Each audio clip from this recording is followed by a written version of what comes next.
Thanks for being here. This is an event that we try to do every year, and I think this is actually the 6th year that we've been doing it. Prior to Mark Luberda, the current administrator for the county, Dave Barrow, was doing that with us. So I'm happy to continue this, and hope you'll find this information helpful and just keep you up to date. So what we're going to do is we're going to have Mark Luberda talk first about the county, what's going on. They have a lot of good initiatives going on. He'll just update you on the financial position, things like that. And then Tom Walsh is our labor economist that serves our area from the Department of Workforce Development. So Tom's going to give an update just on the basic economy and labor information.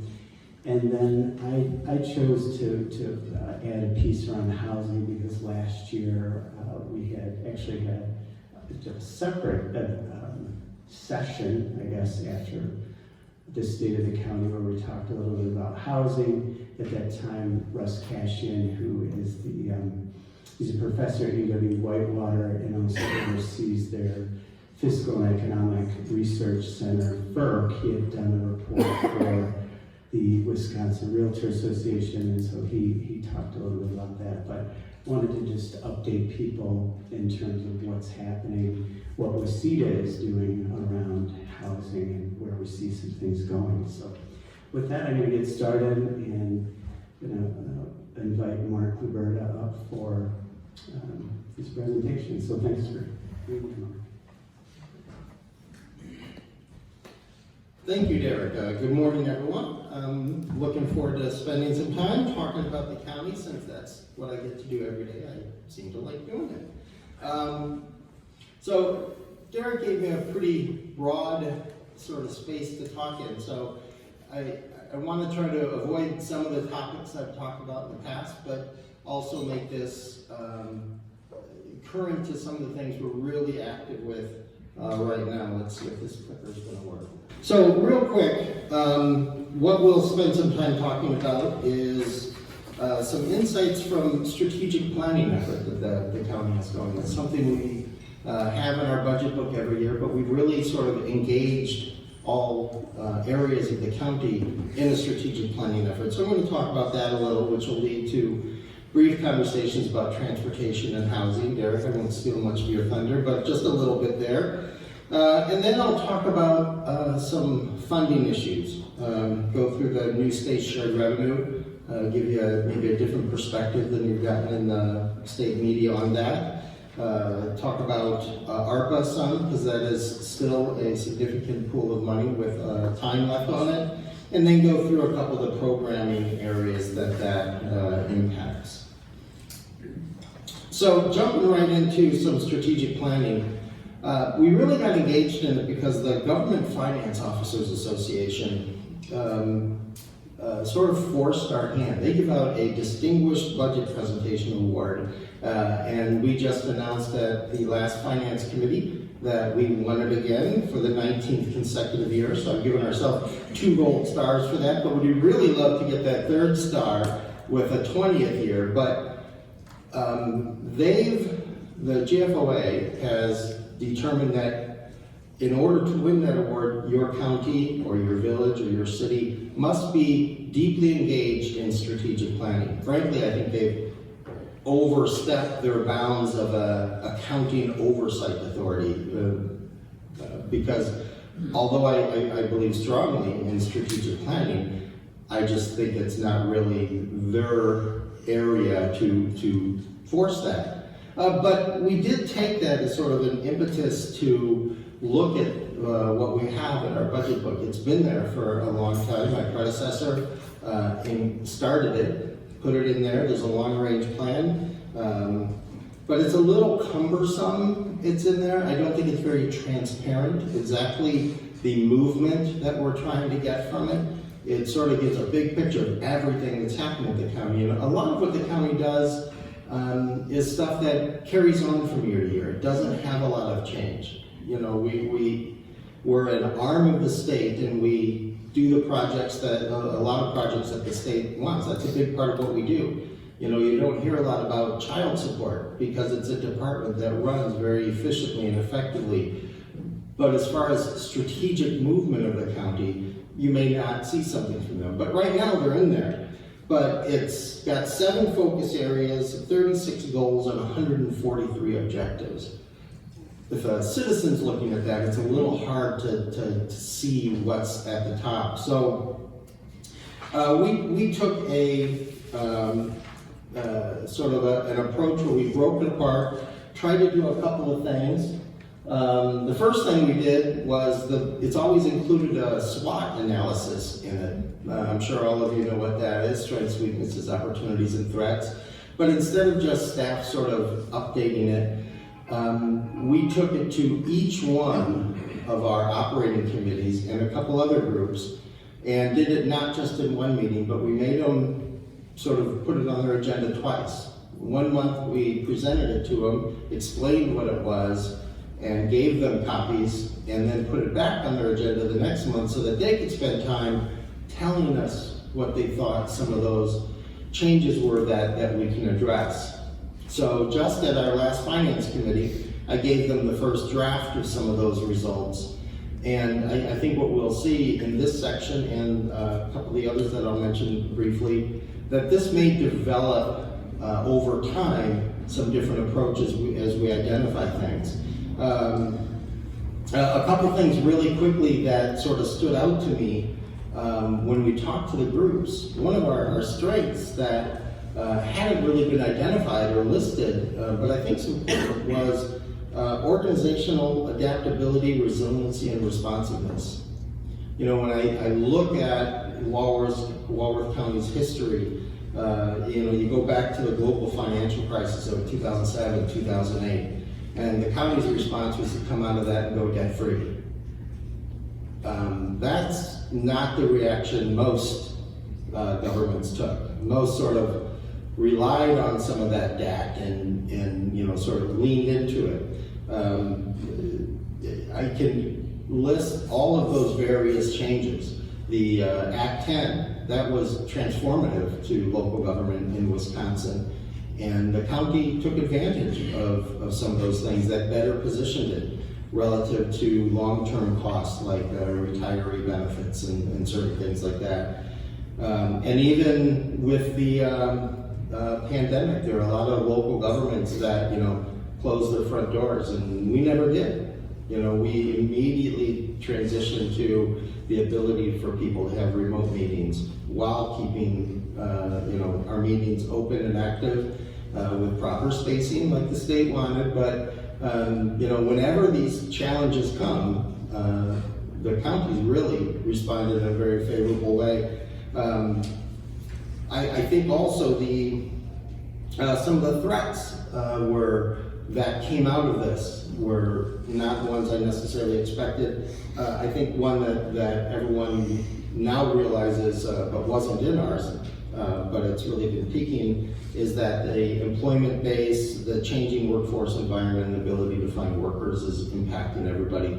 And so we've included that.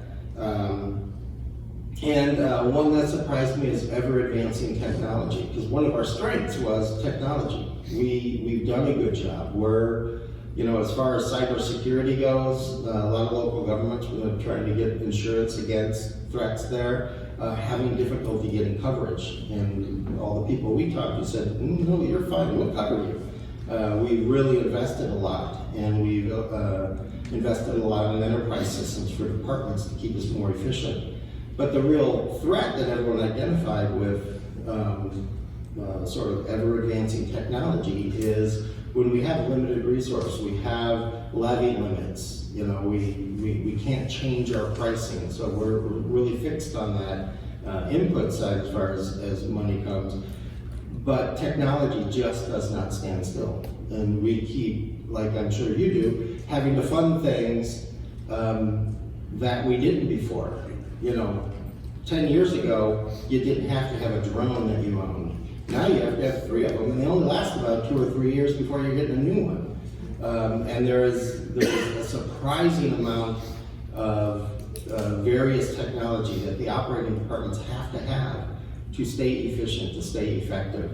And that really does create issues that we need to deal with. So I think that the process of the SWOT was informative, but it was good to engage people, because before it was just an administrative document in the book.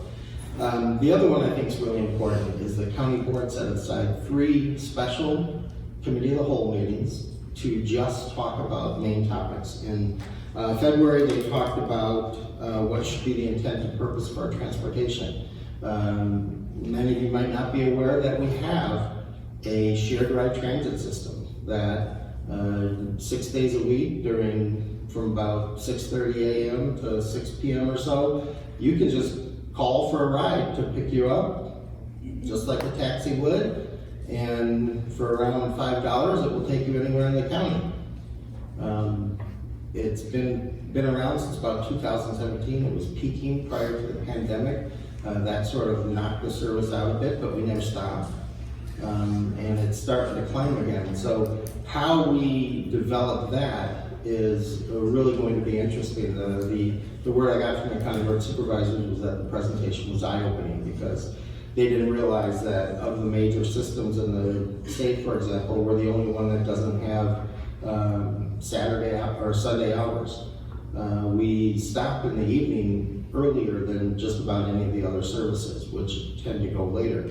And that impacts not just the people using it, it impacts like the employers. There are people who, I had one employer tell me that they have a worker who can never come to work on Sunday because they use our service to get to work and we don't work on Sunday. So it's become an issue that we're going to need to look at in the future.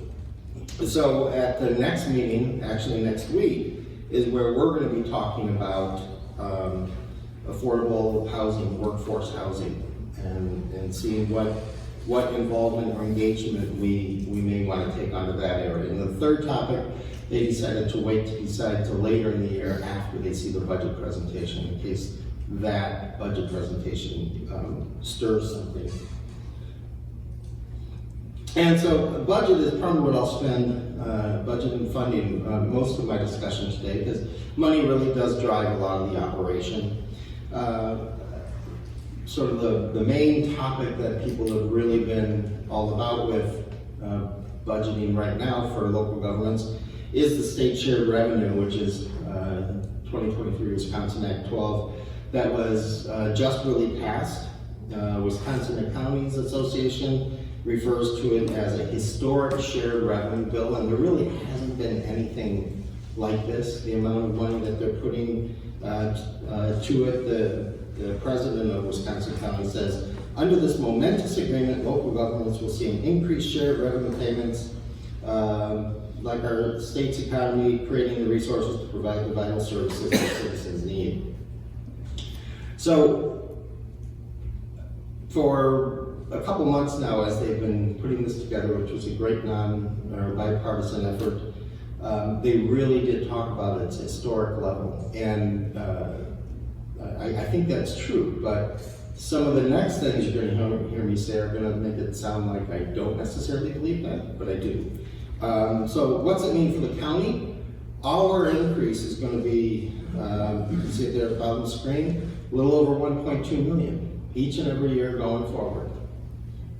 That's pretty significant. You know, it helps us at a time when we've been under levy limits for, since about 2005. If you're not aware of levy limits, we're only allowed to increase our property taxes by the net new growth in the community. Which means, since 2005, for an existing home business, we haven't increased your property taxes a penny. We haven't been able to legally. The only increase we've had is on any new construction. That's it. Now, everybody may feel it differently because we still use your assessments to decide how to allocate that pie. And so if your neighborhood has increased in value more than others, more than the average neighborhood since 2005, your property taxes may have gone up, the county share, but we haven't. So since 2005, 2006, that's a long time without any increase. So having this is good. It does come with a bit of a string, though. The Legislative Reference Bureau notes that the limitation is that we can only use it for law enforcement, fire protection, emergency medical services, emergency response, communications, public works, and transportation. So we have a lot of other areas other than that, including all the administrative departments that serve them. You know, finance, personnel, all of those. So it will be interesting. And to put it in perspective, our uniform operating levy, that's the levy that's distributed to all properties in the county, is $54 million, a little above that. So that 1.2 million really only amounts to a one-time slide of about 2.25%. When you compare it to our total annual expenditure budget of 172 million, it's less than 0.75%. So it is new and big because it's something we've never really had before. But at the same time, it's potentially sort of limiting in its impact. We really have to think in this year's budget exactly how we're going to use that. If we were to say, hey, look, in order to help keep our employees, we have to make up for the fact that we haven't been keeping pace with labor rates, and we have to look at, you know, some wage adjustments so that we can have some retention, keep some stability. You know, a 1% raise for our non-union employees, meaning everybody but the sheriff's deputies, that would be $600,000 adjustment just for the 1%. So it can get eaten up definitely pretty quickly. You don't have to try and read these numbers, but just look at the yellow line, and I'll highlight it, because I tried to look at this shared revenue, and what this is the top 20 counties by population. I take Dana and Milwaukee off the top because they throw every sort of statistic off. So at the top you have Waukesha, you get down to Walworth in yellow there at the 15th largest county, and then down to Jefferson is the 20th, and then I put the 5 smallest counties at the bottom. So our current shared revenue in the yellow and sort of this second section of the column, we only get about $100,000. So of the 72 counties, we get the 60th smallest, despite being the 15th largest. Rock County, for example, every year gets about $3.6 million compared to our $100,000. So in the last decade, they've got $36 million, and we've gotten $1 million. So it's nice that they're making this change. The next set of lines shows that the adjustment we're getting, about 1.2 million, is the 12th largest. So it's the allocation is a little more by population. In the final section, that just shows that now we've moved all the way up to the 43rd position, despite being the 15th largest. So I wish they would have fixed it a decade ago, but I am glad that they're doing it now. But if you look at those top sort of counties above us, in counties 3 through 14, they're still getting a per capita shared revenue of $20 per capita. Ours is about $12.50 or so. So the difference for us is still an annual shortage to our comparable counties of about $825,000. Despite that, I would argue we're probably in better financial shape than all of them. So we'll keep working on that, and we will take advantage. Again, one more thing for perspective. Again, don't try to read the numbers, but this is just a sheet pulled right out of last week's Finance Committee agenda, and it shows how much we get in sales tax revenue. Our increase in sales tax revenue for 2022 compared to 2021 was itself $1.1 million. So the 1.2 is really going to help, but it is really sort of a starting position to help us get over a speed bump, not to climb a mountain. One of the nice things about it, though, and this is new for us, and you can see it there at the bottom right of the screen for you. What they've done though is they've attached this shared revenue to the sales tax by saying, hey, you're getting a penny, you're getting 20% of whatever the sales tax is. So for the first time, it's actually indexed essentially to the economy, and we'll see some growth because it hasn't changed. It's been a fixed amount and it's stayed that way. So switching to another major funding area, and I've talked about this each year. This is ARPA, the American Rescue Plan Act. Our allocation was just over $20 million. We have one more year to obligate everything by the end of 2024. Then we have 2 more years to have it all spent out. And in the 2023 budget, we've got it all programmed except for about $1 million. But I do think there are some of those things we've identified that may not come to fruition. So when we do the 2024 budget, we're going to have probably a few $1 million that we have to turn around and say, what are we going to do? And I think the reason I'll talk about some of those changes, because when you put it in perspective, that $20 million, which again, never seen anything like it in my 35 years of doing local government,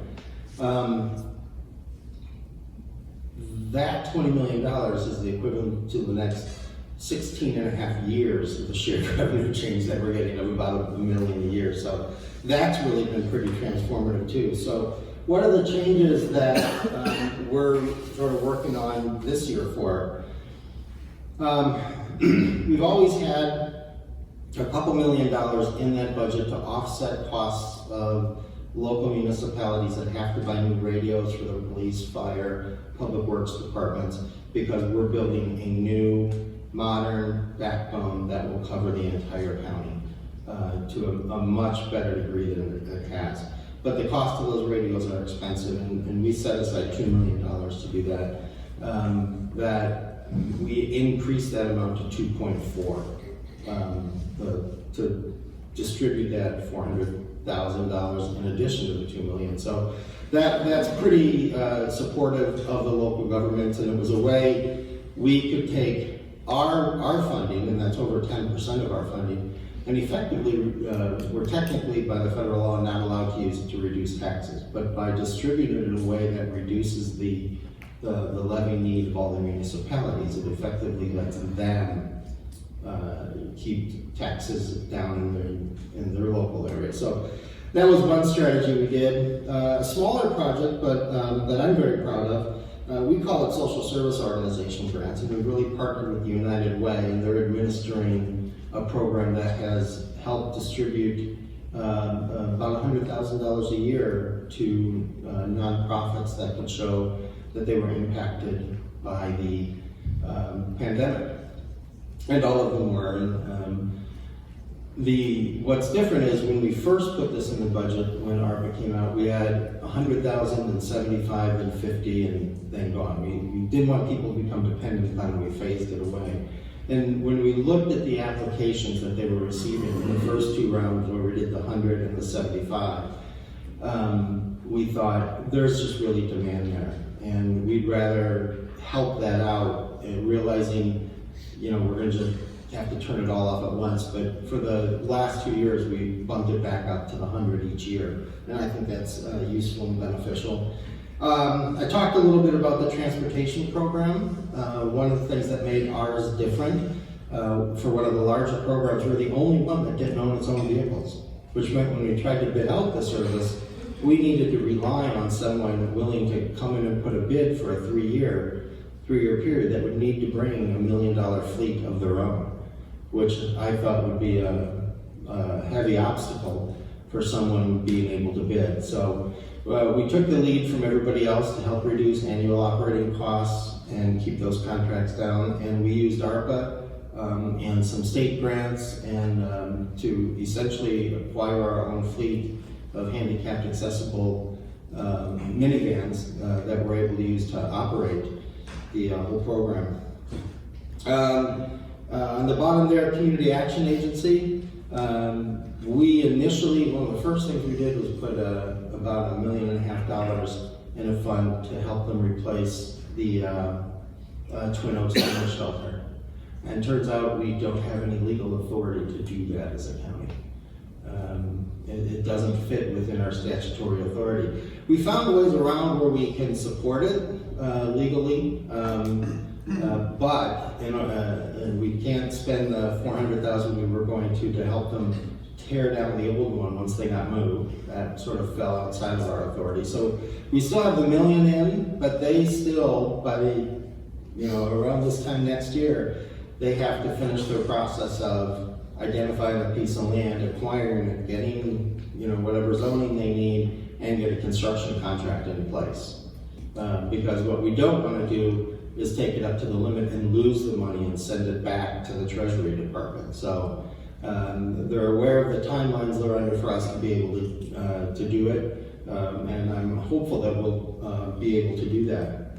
The other thing we did, and I'll talk about it in a little more detail, but with some of the money that we had going, we're helping support our transportation fund. We have one project for $1.8 million, which is a section of County Trunk Highway O that we're doing it entirely with ARPA, which is a relief to our highway fund, which is what I will talk about, because in this year's budget, that was actually quite a big issue. A little over a year ago, year and a half or so, we decided to do a more advanced evaluation of our roads than what everyone always does. Everyone does something called PASER, which is you drive every one of your roads and you look at it and you look for the characteristics of road deterioration, and all your roads get scored on a 0 to 10 basis. We hired a company that brought LiDAR and drove around and not only told us what our roads look like on top, but gave us an evaluation of all our sort of sub-roads, which was really important because that's where a road falls apart. The part you don't see is maybe the most important part of the road. And that also told us that our long-term history of putting about $2.7 million a year of levy toward the road fund was going to be insufficient, that we really needed to be up around $4 million to maintain an appropriate level of roads. We actually have a higher standard than a lot of counties for what our minimum score is, but it's an appropriate standard. So we very quickly need to figure out how to go from budgeting 2.7 to $4 million a year. So in this year's budget, which I think if we're talking the state of the county, having a plan to make sure our strong fiscal position doesn't falter, I think having a plan was the most important thing we could do. And so we developed a plan where sort of a three-step plan. We're increasing the levy to $75,000 per year for the next 10 years. That'll get us up to the $3.5 million a year. And in the meantime, we were able to take some cash on hand from year-end closeout of 2021 and about $2.2 million, about another $800,000 where we had projects that came in under budget that put an extra sort of $3 million investment into the fund itself to give us that cash flow as we continue to build up that $75,000 a year. And then we also were real active in pursuing some additional state and federal funding that came and part of the pandemic. There was a lot of additional road money, and there's going to be more coming. So we've already anticipated some 2 smaller grants of around $700,000. We put in the 1.8 of ARPA that I just talked about. So this is an area where we'll continue to really have to track and work with pushing for some extra grants to support it, and keep an eye on inflation rates. Although we budgeted to make it last year, all of our road projects came in with significant increases in numbers this year. So it will be a project we continue to really work with. Okay, so I want to talk a little bit about broadband, because that's also something that the county's really been more engaged in since ARPA, and we continue to get towns that ask me maybe to come talk to them at a meeting. The real trick about broadband is counties have very limited authority. A lot of people don't realize it, even though I tell as many people as I can, that if you're a town, a city, or a village, you have the authority under your home rule to do essentially whatever you want unless the law says you can't. Counties are the opposite. We have constitutional authority, which says we can do only those things specifically authorized by either the Constitution or state law. Broadband isn't one of them. What the state has done a couple of times is when a new federal program comes along, they just say, oh, you're allowed to participate in that, and here's the degree to which you can do it. So for example, we did, right when we got ARPA, we jumped on and partnered with two service providers, one being Spectrum, one being Edge, and we very early put about $500,000 to help make a submission by Spectrum, which was a very large submission, a $10 million program that ended up being awarded about $7.5 million. And so we're in that. Edge had a smaller program for a specific service area. We won that award. And then what we did from there, because we rushed into that, we had to sort of step back a little as the feds actually put the rules out and said what you had to follow, and we realized we have to make sure we're making it competitive, not just calling them Spectrum and saying, hey, you want to do this? So early this year, we actually put out what we called a RFP, a request for partners, to say any internet service provider that wants to submit an application to the PSC, we're willing to partner with. Here's the general terms that we're looking at, and we've got some flexibility, and so let us know you're interested. So that we're picking favorites, and we're hopeful that there's at least, we know there's another round of about $40 million the state's going to put out in the next, probably within the next month or so. This is the actual broadband map for the Spectrum project that they're working on. They're already out in the field. But that's sort of where we've been. What I want to talk about real quickly is BEAD, because BEAD is the Broadband Equity, Access, and Deployment grant, and that's a major federal program where the state of Wisconsin alone will get between $700 million and $1.1 or $1.2 billion just for broadband expansion between now and 2030. So what we did get is we got a grant for $20,000. All the counties got a grant to do planning, collect information for the state that we're going to submit to the state here late this summer, and the state's going to put it in a plan and send it to the federal government. And if the feds accept that in September, then that plan is essentially the key that unlocks the door to the room with all the money. And so that's what we're spending some of our time this summer on, just trying to get the state that information so that they can get those grants and put out the grants. But we have no authority to sort of do anything with those grants ourselves, to spend money of our own on developing a lot of that. So it's really been cumbersome. The state actually wants us to create a committee or a task force on broadband. And I had this discussion with the executive committee and finance committee last week that I did not do that, and I didn't recommend they do it because it really became a committee for the sake of a committee, because they would have no authority, they would have no funding.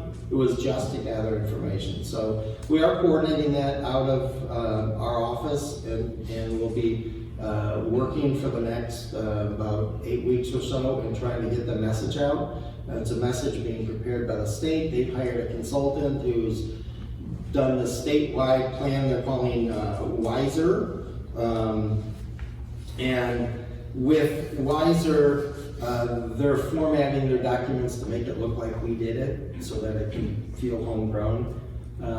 But we really just want to help them get the message out so the state gets their plan and so they get the money. And we may try and work with some of the legislature to simply get included in Chapter 59, our main controlling county authority, something that says we're really allowed to engage in broadband, because it is an important area. But we're really technically limited in what we can do there. So Sort of a last final thought, just because we're spending so much time on it, and I'm sure you are as employers. One of the things, a goal we set in this budget was to do everything we can for employee retention and recruitment. You know, I mentioned in SWAT how hard it is to get the employees now. So we spent this year reevaluating our entire, what we call Chapter 15, which is our Human Resources chapter. It's essentially our employee handbook. And that's, you know, how we keep our employees, how we keep them happy, how we manage them, and we're going through every aspect of that and trying to say, do we have the appropriate set of policies in place for employment and for hiring? We increased the limit. I'll just give one quick example.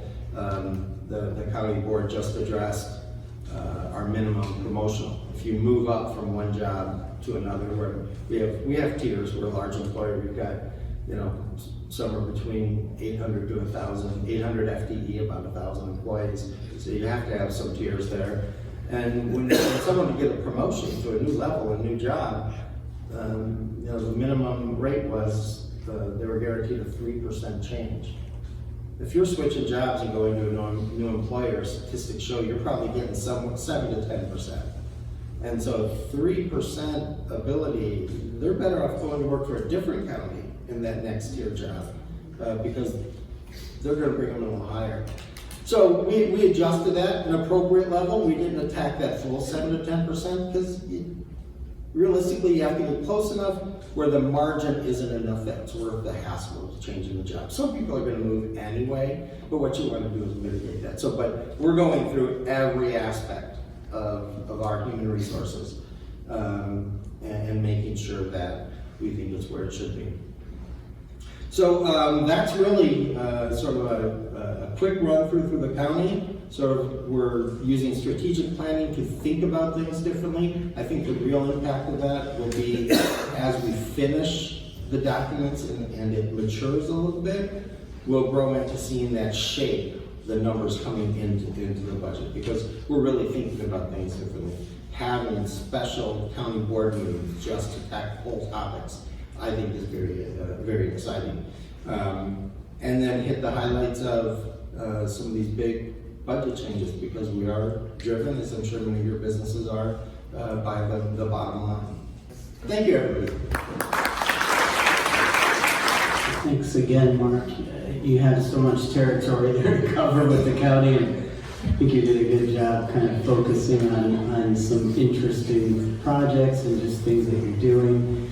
I do have to say that when I'm talking particularly with businesses that are looking to locate here from, you know, a lot of times Illinois or other states, they really find it interesting how stable the county is, financially stable, and especially if they're from Illinois, you know, so they really appreciate the stability and, you know, the hard work in the county, and I think it's reflective really of a lot of our businesses and that climate as well.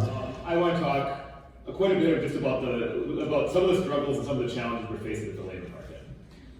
So to go along with that, as I always say, as a labor market economist, I think I'm contractually obligated to put the unemployment rates up first.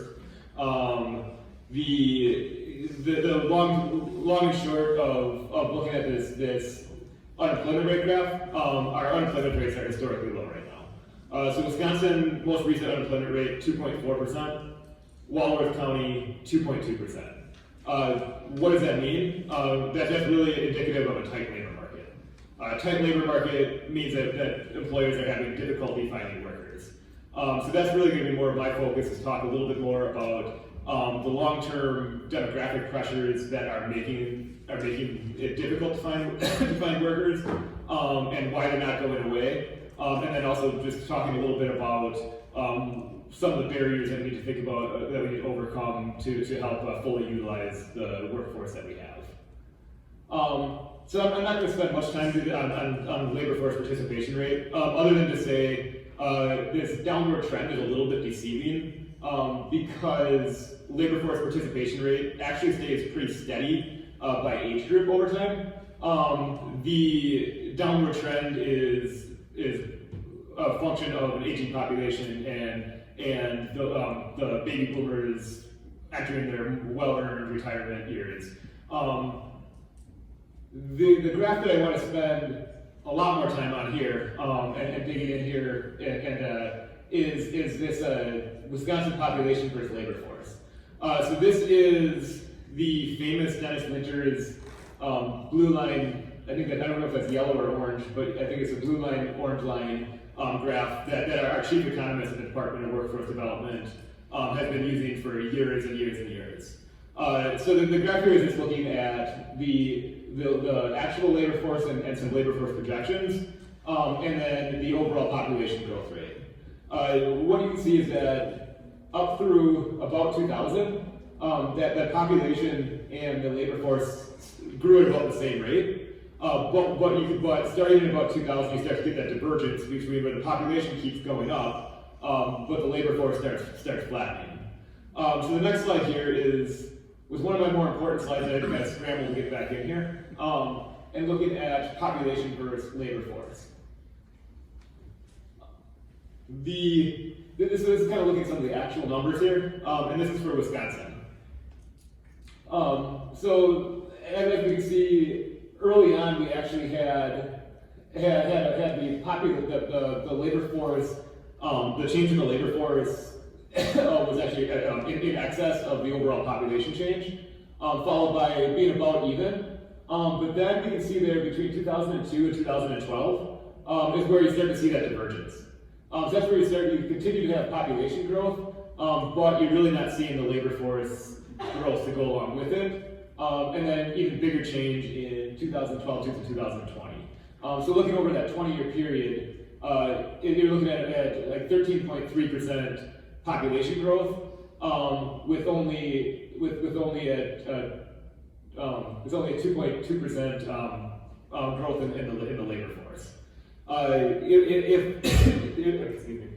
If we had the Walworth County slide, it's a little bit different, but it's the same overall trend where you're looking at this drop off in around 2000, and just as Dennis's graph would indicate, where the actual numbers are supporting what he's been talking about for a number of time, or a number of years, where you start to get that divergence. Just going into what does the future look like? If you look at, we don't necessarily have the labor force, but if we look at working age population projections, or adversity total, so we have a headline number of 6.2% projected population growth, which is on its face it's pretty reasonable. But when you start breaking that down by age group, that working age population between the ages of 15 and 64 is actually projected to slightly decline on the state level. If we go to Walworth County, I think it's a slight increase, but it's pretty modest.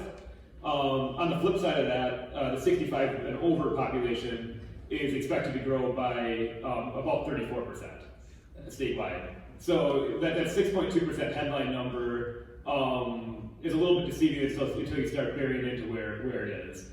So long and short of it, we're looking at having to maintain or increase production with essentially the same number of workers. That's where we come into that main point, being that these tight labor market factors that we're seeing right now are really not a short-term blip, and we can really expect to have some of these challenges going forward. So being the bearer of bad news is one of my favorite parts of my job. We can also go into looking a little bit at what do we start to do about it. So what are some of the things that we can start to do to start to fully utilize that workforce that we have?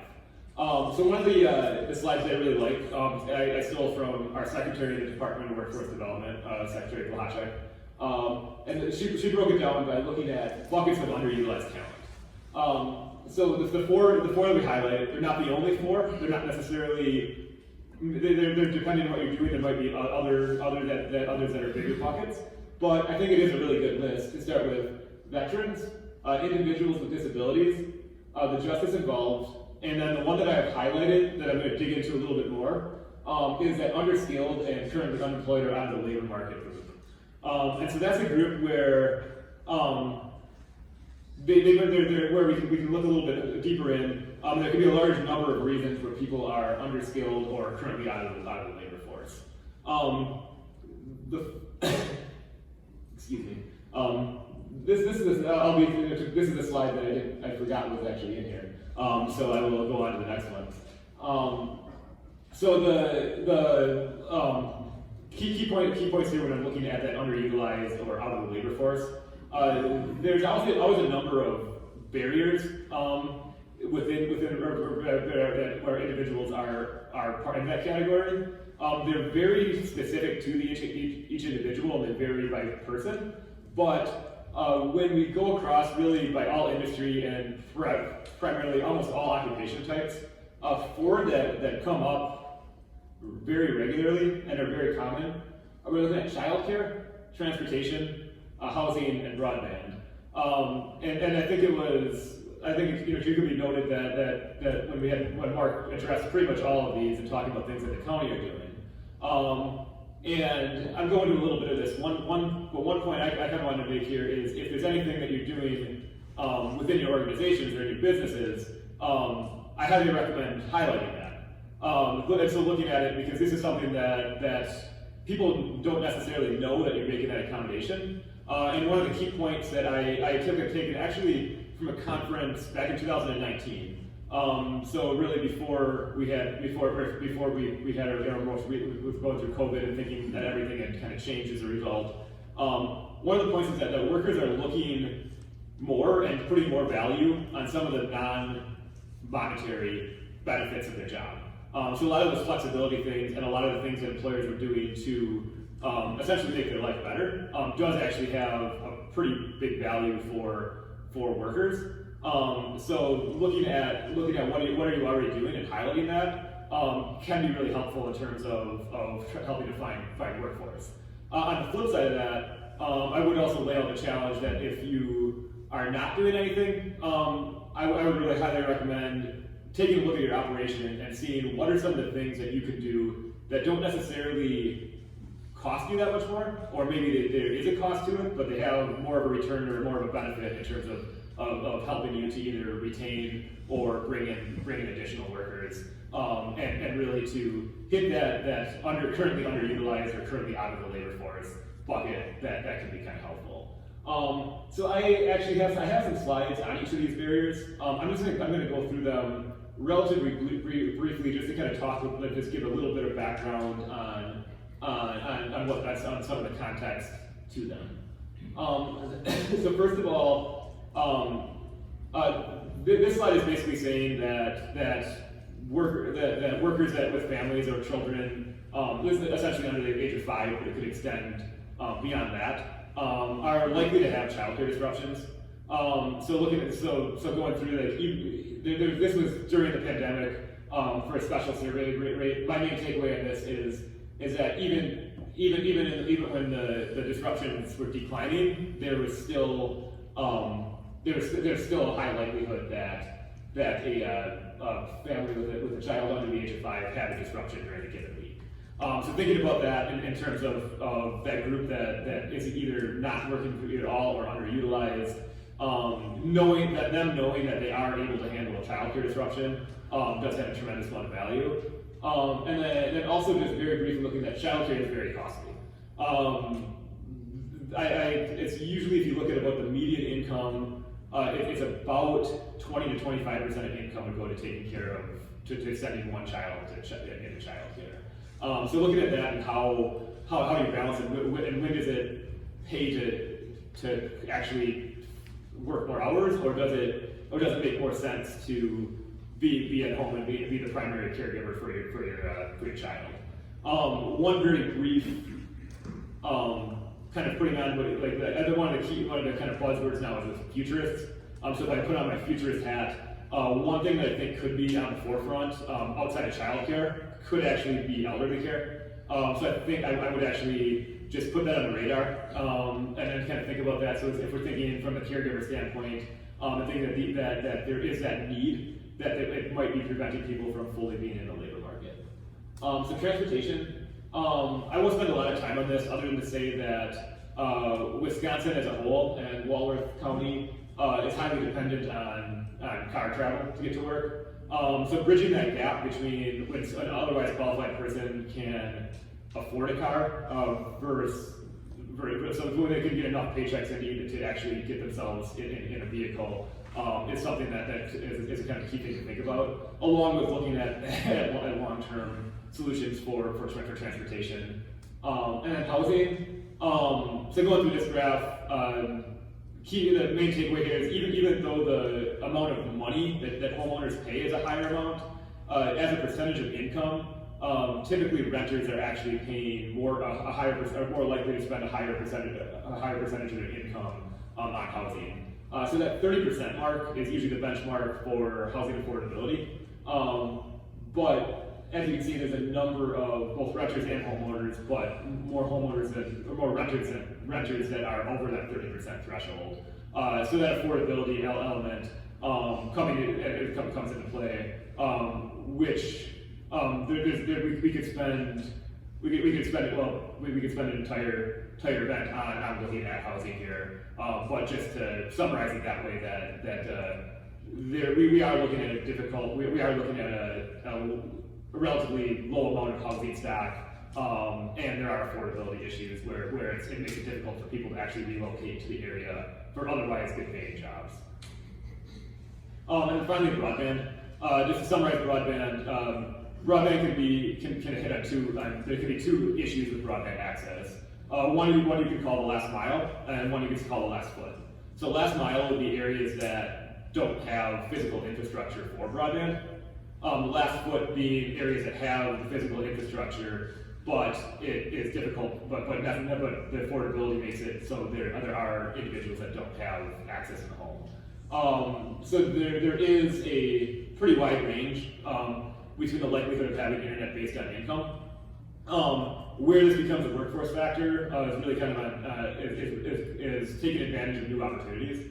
So I think we should really highlight and hold up all the new virtual opportunities that have come out, whether it's work from home, or probably maybe even more importantly looking at new virtual opportunities for either training or services. And so I think it is important to remember that you do need to actually have access to the internet to take care of these opportunities, take care of these advantages. So keeping that in the forefront and thinking about making sure that we can that underutilized or currently out of the labor force group is able to actually utilize some of the awesome things that are coming out of what we've learned over the last 3 or 4 years. And that's summarizing my parts. And again, I will just say my number one takeaway and one of the things that would have reduced a lot of my stress would have been to have this on a flash drive before I came in. But hopefully that kind of got through the key points. So I will say, I addressed it, I did have a few more Walworth County specific numbers to kind of back up to go along with the state numbers. But I can reiterate that really the main themes are the same. So we argue in the state of Walworth County, these demographic challenges we're facing and the overarching factors that are going into it are really, as a whole, shared across different communities, just in a little bit different way. And I can just say that the solutions aren't necessarily going to be the same. So it's more my job to kind of point out some of what these challenges are, and it's kind of some of the higher level and what are some of the things that you can do about it. But I kind of put out that challenge where looking at what is the best thing for Walworth County and how do we address these challenges and keep a vibrant workforce going forward is really going to be a challenge, but I think something that if we think with some thought and addressing it up front could put the county in a good position. I would just say too that probably one of the biggest things that keeps me up is when you're talking about the population growth and really how flat that's going to be, around the state, but particularly in Walworth County, in the working age range, how flat that's going to be. It's so important to look at some of these factors that you were talking about with the different barriers and really consider how can we potentially leverage or support some of those and leverage those for the retention and attraction And then in terms of like, you talked about utilizing talent and just upskilling people. I mean, we have two great institutions here, colleges and universities, so I'm gonna put a great plug in there for Gateway Tech and also UW Whitewater there. So we try to, as much as we can, push some of that out in our newsletter, some of the opportunities for training and different things like that. But we're just encouraged to keep looking at those. They're great resources that are very reasonable. And so I have a bad habit of not introducing myself. I jump right in. I guess assume everybody knows me. I'm sorry, but so my name is Derek Fiore. I am the executive director of WCEDA, which is Walworth County Economic Development Alliance, and we try to do events like this during the year. We also partner with our chambers to do after-hours events, and sometimes we'll do educational events as well. But really pleased to have everybody here with us today. And one of the things, so I put myself on the agenda here to talk about housing because last year, as I mentioned earlier, UW Whitewater talked about the study that they had done on housing, and at that time, we weren't sure what our involvement, WCEDA's involvement would be, but we wanted to keep working through that. And so, over the course of the year, I wanted to update you. And I have to say that I revised this presentation probably three different times because I started getting too much into the numbers and some of the backup. And that's not really where I want to go. I think everybody understands there's a problem, but there are definitely some slides I want to share that actually I borrowed from a few people, and I'll give them credit. But I do want to, go through that first, but then talk about how WCEDA came to where we are right now and the proposal that we'll be putting forward, so that you're aware of that you can help support us, and hopefully it'll be a good thing for everyone. So this is a slide. So I know Denise and a number of people here are very familiar with Kurt Paulson from UW-Madison, who I think is probably the foremost authority on housing in the state. He speaks at a lot of the housing summits, and we're hoping if we do a summit that he'll be a part of that as well. But this slide is just kind of a good one to see some of the challenges, I think, visually of what goes into the housing, and I'm not going to get too much into the details of that, but that is a good way to talk about it. This number here is one that stands out to me when you look at, and we've had SewerPAC and a number of other agencies look, and they generally come up with some similar numbers here, but by 2030, we're anticipating a shortage in housing units by about 4,000, and so it's a big challenge, really, to figure out how we're going to do that, especially based on when you look at our history, particularly the last 10 years, in terms of building permits and construction since COVID. And so, here again, I just included this because I wanted to see relative to some of the other communities, but just from previously, from 2006 to 21, if you go across from Walworth County there, hopefully you can see that there, but we were 1,300 units short, to date, and then when you fast forward to 2030, that's where you add the additional shortage of units, getting up to 4,000. So just thought that was good to see some of our other counties and where they're lagging as well.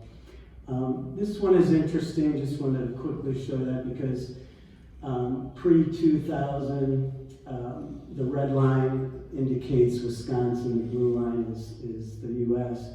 But prior to that, we were actually ahead of the country in terms of housing, but we dropped quite a bit, and now we're trending below. So just kind of interesting to see how that flipped around for us.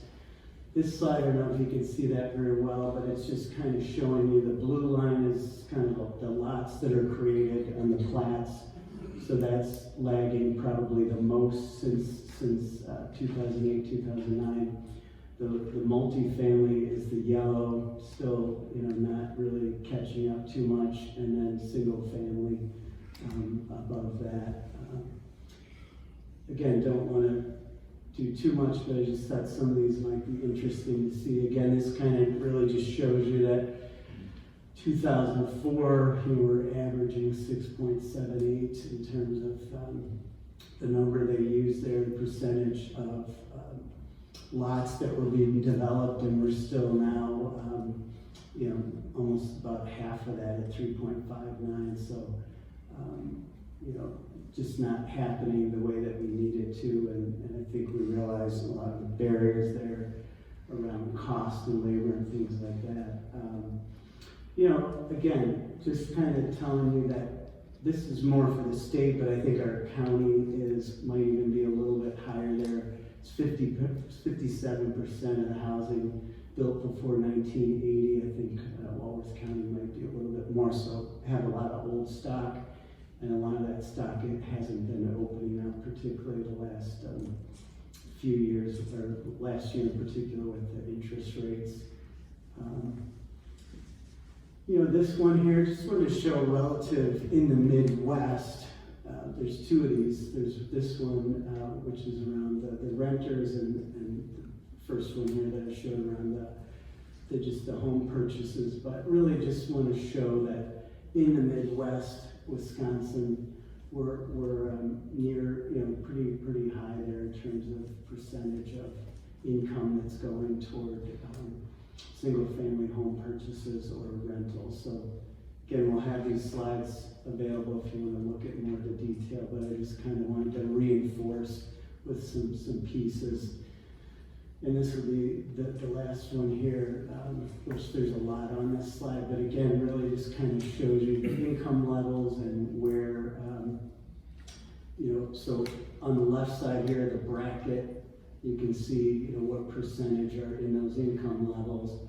To the right, it kind of breaks it down a little bit within each of the brackets, how many are impacted in terms of the percentage of their household income. So just kind of an interesting thing, but the takeaway from this slide really is that it's a huge percentage of income, and when you combine that with childcare, it makes things very challenging for people to get by. So just lastly, I guess the rents. This was the last one that I had, 2019. Those rents have gone up. I think median is probably closer to 1,000. I don't know, Denise, if you would have a number, but I keep hearing, and I know Tom, you said rents are going up, actually more dramatically than but whatever it is, it's significant, and we know home prices as well have jumped up pretty dramatically as well.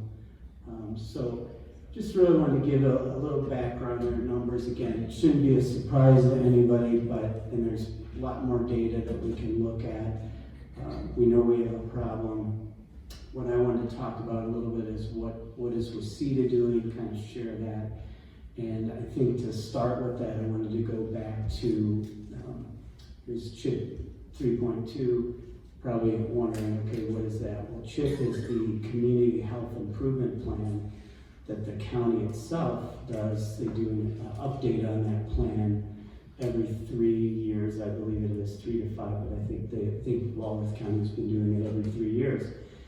And about probably a year and a half ago, probably closer to 2 years ago, I was invited to be a part of the advisory group. So they invite a lot of outside entities, economic development, business, other nonprofits to give input into the plan. And so this plan itself, talked about the goal being strength and coordination and implementation of plans for healthy community development. But as we got going through it, I ended up gravitating toward this. They have were 3 main goals, and they each had two subtopics, but I ended up gravitating toward this one. And then really, as we started bringing more people into the fold on this, it really revolved a lot around housing.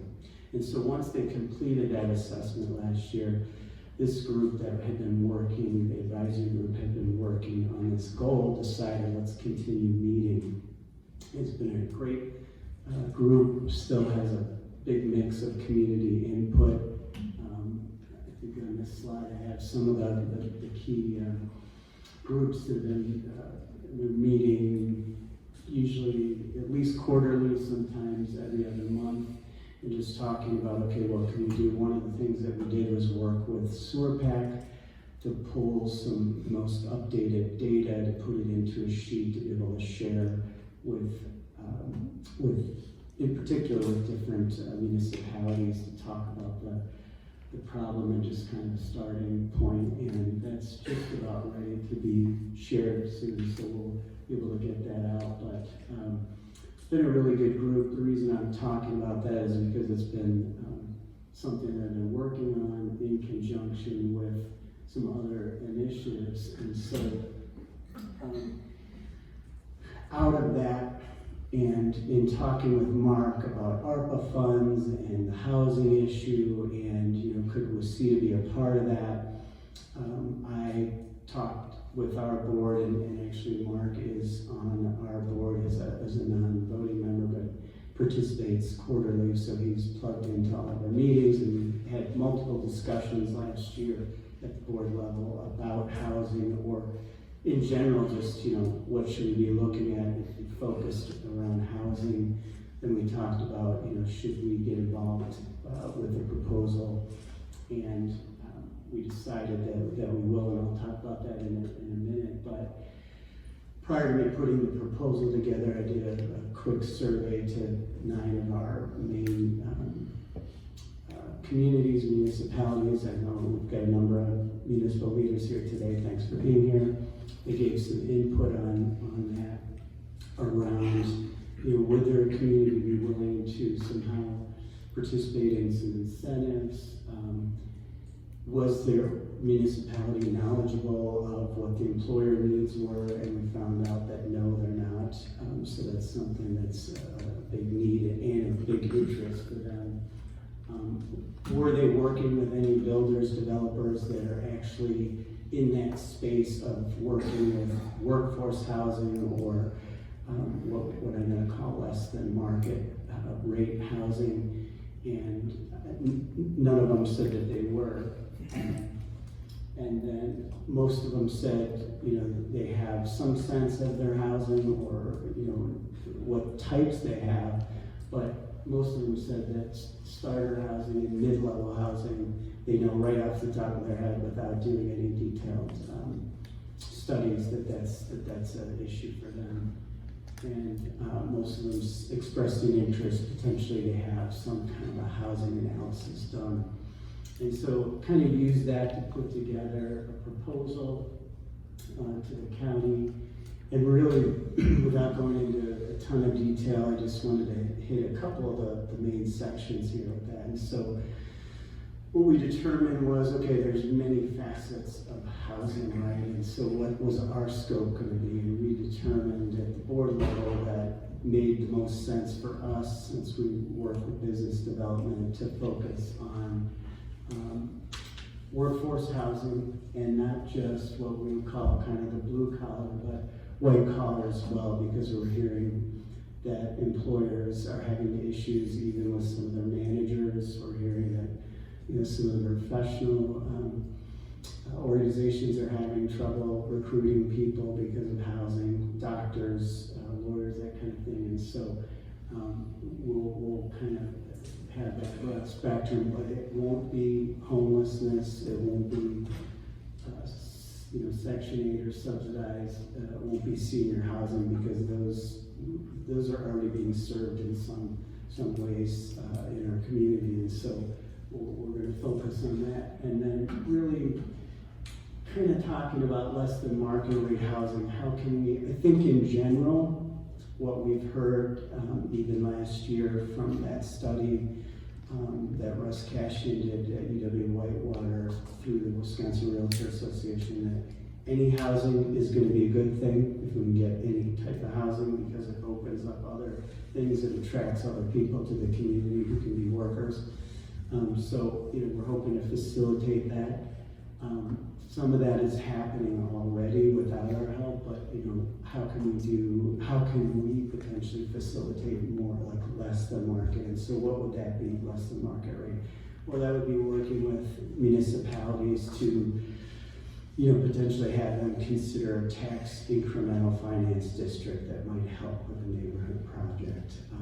Some municipalities in the past have actually purchased parcels that maybe the developer went bankrupt, and they're working directly with a developer to keep the cost low. They may consider purchasing the property, or may come to foreclosure, and they may consider doing that. So it could be some of those types of things. It could be around zoning. We heard a lot in our advisory meetings around zoning, and how can the cities, the municipalities, the county, how can they look at zoning, lot sizes, building, sizes of buildings, that kind of thing, and maybe identify certain areas within their communities where they're willing to, modify the zoning requirements, streamlining their processes, those types of things. So it doesn't, when we talk about incentives or less than market rate housing, it doesn't necessarily mean, dollars, although certainly that will be helpful. And then also working with bringing certain developers that are used to working in that space to some of our municipal leaders, and we've started to do that already with a few of the communities who are ready to go. But CETA didn't have the bandwidth necessarily to run with that full time in terms of our staffing capacity, and so that's partly why we're putting this proposal together.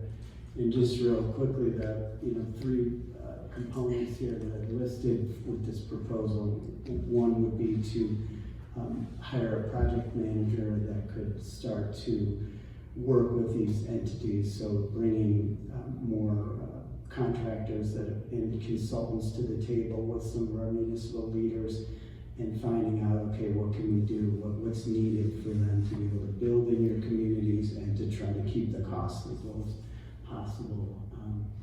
And so there would be a number of other things that manager would do, one of which would be oversee a grant component of this proposal that we would be asking for, where in a case that either CETA would need to hire a consultant to help in terms of a housing question or some expertise that would be needed to try to move something forward with the municipality, or if the municipality itself would like to, they say, hey, we need a study done on something, or a survey done, something like that, they could apply to that and potentially get some funding to help get the information that they would need to keep moving forward on their housing plan. And then just lastly, we tentatively have a housing summit put in place for September 25th, and that would be great to have that funded through this. If not, we'll look to fund that as well. We have that on hold right now, that date. What it would look like is probably be a morning. It would start out, let's say 7:30 or 8 in the morning, and probably run through lunch. We'd have developers there, we'd have some of our municipal leaders there, we'd have some speakers that potentially like Kurt Paulson and some others who are really knowledgeable in that subject. And the goal for that summit really would be to continue to get awareness out there of what's going on, show some of the progress that's happening with communities within Walworth County, and share ideas and build momentum. So we're pretty hopeful that we'll be able to do that, and I'm confident one way or another that we will. Ultimately, I think with the proposal and with what we would like to do with CETA and the workforce housing initiative, it would be to, in terms of some desired outcomes like I have here, I should back up. We've been looking at Washington County's been pretty aggressive with this, and I don't know if anybody's been following them. But they come out, they've done a lot of research before they got going, and they picked a number of 1,000 units that they wanted to do over a 5-year period of what they would call, affordable, or probably would fall into the same workforce housing that we're looking to try to, incentivize and encourage to happen. Jefferson County, same thing, they've got a goal of about 500 units. I'm not sure we're there in terms of picking a number, but I think what would be a desirable outcome for us if we go through this is to have 4 or 5 of our main communities working with developers and having projects in place that would provide less than market rate housing. And hopefully, another 4 or 5 that would be working on a plan to deal with, figuring out exactly what their housing plan would be. So, just really, again, wanted to kind of let you know where we're going, where we're focusing. Want to encourage all of you in the room to help support this. If it does get to the county level of consideration, it wouldn't hurt to have people, and we'll get this out to everyone that attended here and our members, but it wouldn't hurt to have people in the audience in support of that as well. But just knowing that we're doing it, trying to support it, talking with prospective developers, going to some of your local municipal meetings and expressing your concerns or interests in housing, that definitely would be helpful, and that would be something we would ask you to do. And so at this point, I think I'd like to open it up for questions to either myself, Mark, or Tom. Jesse, do you need a microphone or? Oh, no. Okay, I didn't think so. Hey, Tom, you said clarification on population growth for when is slated for 6%? 2020 to 2030. So the Department of Administration population projections. And then you've got a declining workforce at the same time. So declining working age population. So I just did 15 to 64, so that's about as broad as I could go for what you could consider a working age. And it was at -1%. So whenever I look at a number like that, I wouldn't say get hung up on decline versus increase. I would say it's roughly flat. So looking at that way in terms of just using that population projection. Sure. But yeah. With that, Derek, into your housing comment, obviously we've got issues here. In our industry, obviously we're in the construction industry. Cost of labor continues to go up. A decreasing workforce in Wisconsin, Walworth County is obviously problematic for all of our businesses.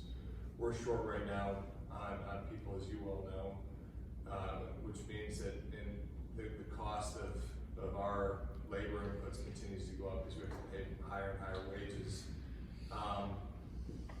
As you look at that, this problem isn't going away, especially with federal infrastructure spending. And we're looking at a report on, looking at all the Fed infrastructure development over the coming years here, and there's hundreds of thousands of just trades jobs alone that we're short across the country, and that certainly has an impact in Wisconsin. Coupling that with the desire to build affordable housing and other things. I mean, when the inputs on the manufacturer side for the materials for this housing and the inputs on the construction side and on the labor inputs are all rising and have no end in sight at this point, how are we supposed to figure out, because it's not just the cost of capital, right? The rates, all the bankers in the area that are just totally taking advantage of this. That's a smaller piece of this than even the labor to build. I mean, what are some of the, how does the county even come to try and provide more solutions for the workforce on that side of the what are we supposed to be doing about that? Yeah, I mean, that's, you're right, Jesse. I think, we can try to do with that is, and I think that's partly why Tom was, talking about, these barriers and how can you address some of those in terms of retention, so yeah, even if it's flat growth here, can we do a better job of attracting more people in, to throw that trend off, or whatever, either attract more people in and or do a better job of retaining people. I mean, I think that's one piece, but it sounds like Mark wants to. I heard at the end of the question there, how can the county, so you may have been talking geographically, but I'm want to sort of respond a little bit as county as an organization. What Derek just talked about, this proposal that the city is giving to the county, it really stems from, I think last October at one of the board meetings, I asked them the question, what more should the county be doing towards economic development? You know, we've had a partnership with WACITA, we helped establish it, you know, many years ago, and it's been really sort of for the last 8 to 10 years from our perspective, we've had sort of a stable increase to it. So I asked them, what should we be doing? And they sort of quickly boiled down to housing is the main issue. And after they sort of looked at the organization, they said, well, yeah, we can engage in that. That's an appropriate thing. So what can the county be doing? When I look at the kinds of authorities we have, I think our main area is helping get that discussion going to finding solutions. So just from asking that question to WACITA and Derek's involvement in our community health incentive program, they've now got a proposal where they're going to be putting it to the county to help using ARPA funding to get that discussion now from the county to help maybe bring some resources to each of the communities to have that discussions in those communities. Why can that maybe make a difference? He talked about the Washington County, for example. Washington County started that discussion about 3 years ago. My partner up there, County Executive Josh Schuman, it was a real issue for him. And he got those discussions going saying, we're gonna have a housing problem. And he started early with that data, and they've established programs that help the communities offset some of those costs for development through their development fund, revolving fund that can take, you know, $25,000 off the cost of a house up front that they then have a lien on, where if the house is ever sold, that money comes back to them, and bring those costs down. The programs they started in Washington County with their own funding by funneling through a development fund, which we have the authority to do, can administer it themselves. Those programs were the ones that were taken to the table for the 3 housing programs that the state just adopted. State tweaked them some, added some extra requirements that may make it a little more burdensome to happen. But it was getting that discussion going at the county level that led to them having a program. They now have a 1,000 house, you know, goal. How much progress have they made? They're up to 0.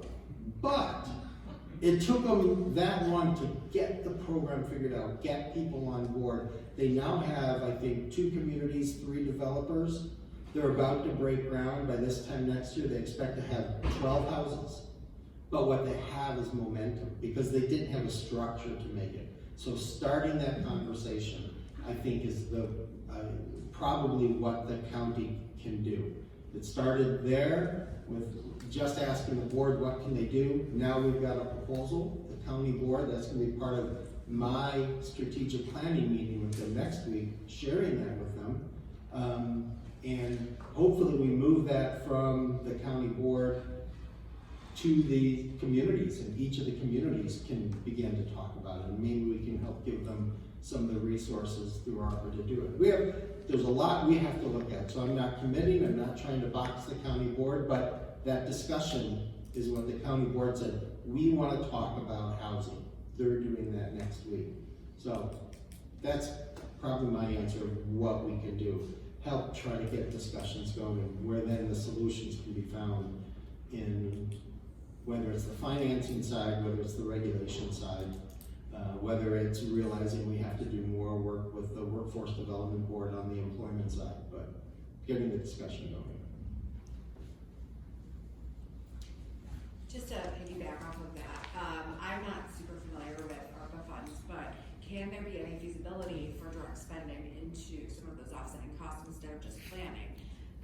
You know, a lot of the things that are being talked about have been talked about since 2016, 2017 with the housing crisis. So instead of, I'm not saying recreate the wheel, but is there any direct impact that can go towards a revolving fund or a grant program that you were discussing, is there feasibility in those remaining funds for ARPA?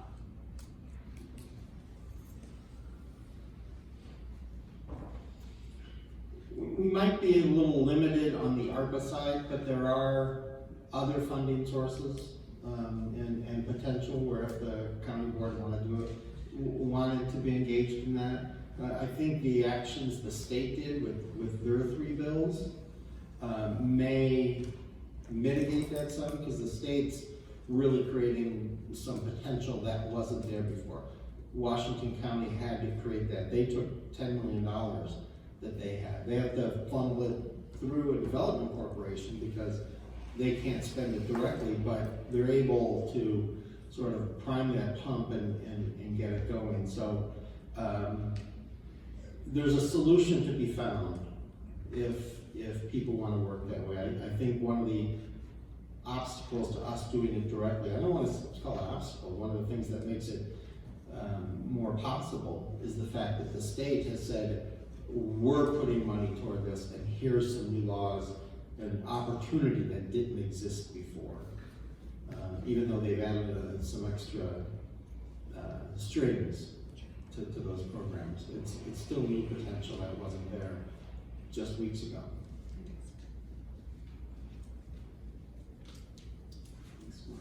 Any other questions?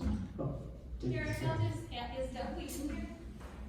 yes. Good. I've been talking with you. On In a Friday- good way, Doug. Yeah, on Friday, the governor did actually sign all 5 of the bills that the Wisconsin Realtors Association has pushed so hard to get through for workforce affordability package.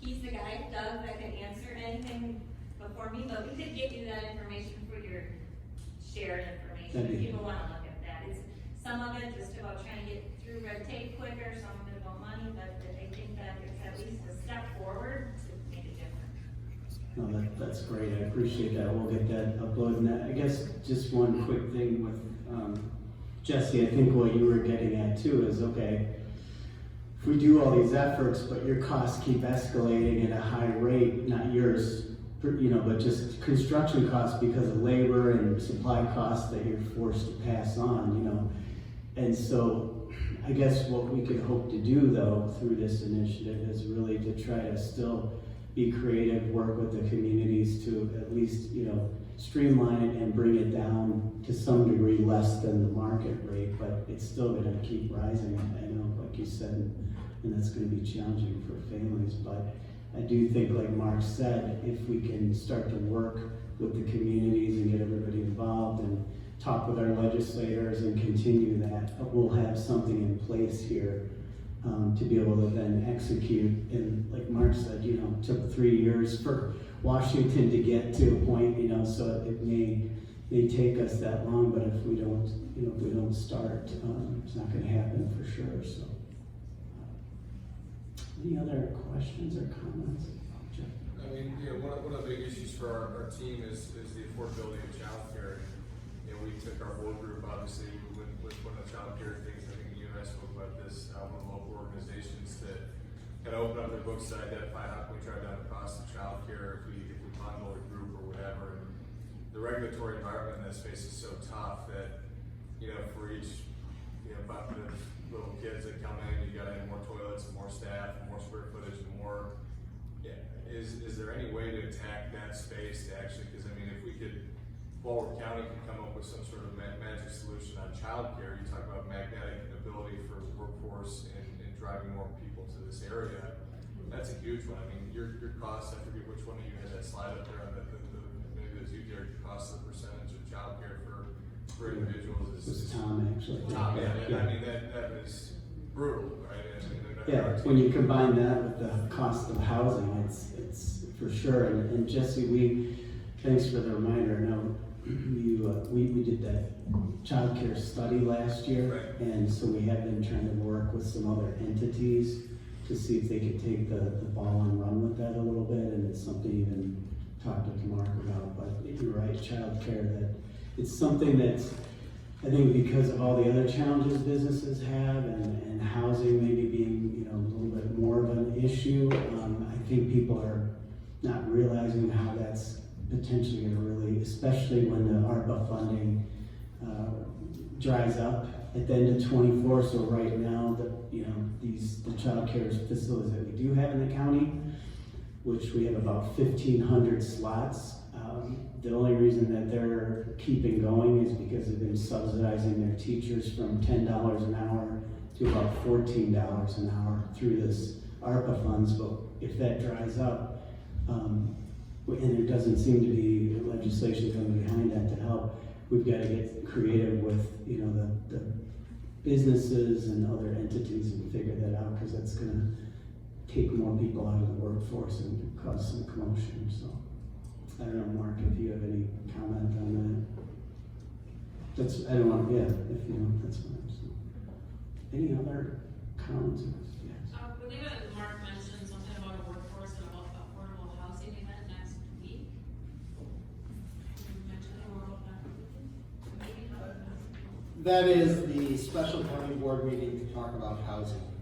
Their sort of second event in their strategic planning. And so Derek's proposal, our community health plan, a lot of his slides came from a workforce housing summit that was done up in Wausau. I'm really going to pull those together, give them about a 20-minute summary of sort of where things are, get into the recent statutory changes, and really have the county board. What they asked to do is have a discussion on housing. So I'm going to lay the groundwork for about 20-25 minutes, and then the remaining 30 to 40 minutes is going to be them talking about do they want to get engaged? Is it more of a local issue? Is it a county issue? And sort of help give us some guidance as I go into the 2024 budget development. Question is that county board committee, the whole meeting the week of the 4th of July or the following?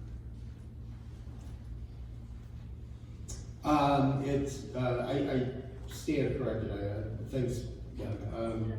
It's not actually next week. Next week is when I have to have the package and presentation done. It is July 11th, I believe. Tuesday, July 11th is their meeting. But since I knew there was going to be a lot of information, I committed to giving it to them all at least a week ahead of time. So I have to have the packet done next week, and that's why my focus has been on that. So thanks. Anyone else? I think we're a little bit over time, but really appreciate everybody being here. Again, we'll have, if you want to take the program with you, you can scan the QR code. If you lose it, just get a hold of us, email us, call us, we'll get it over to you. But thank you again, everybody, for being here, and hope you'll keep tuning what we're doing and support our efforts, particularly around housing. So thank you, everyone.